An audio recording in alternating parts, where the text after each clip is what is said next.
Nyom adio watwe nnum. Awurade, wadom wasase. Wode Jacob nnomum asane aba.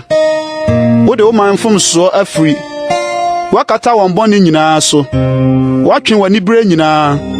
Wadane afri w'abufuo hyehyɛ no mu. Yɛn kwagye Nyankopɔn, ma yɛn san mmra.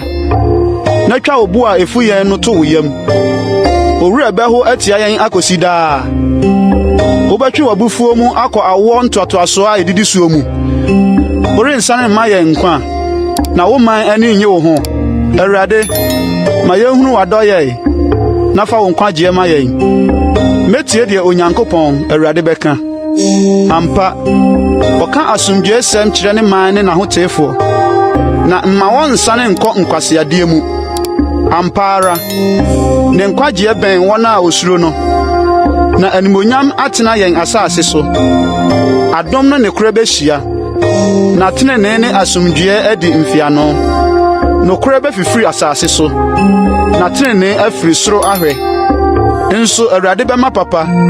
Na yɛn asase bɛma ne nnɔbae. Tenene bɛdi n'anim. Na asi nanamɔn kwan so.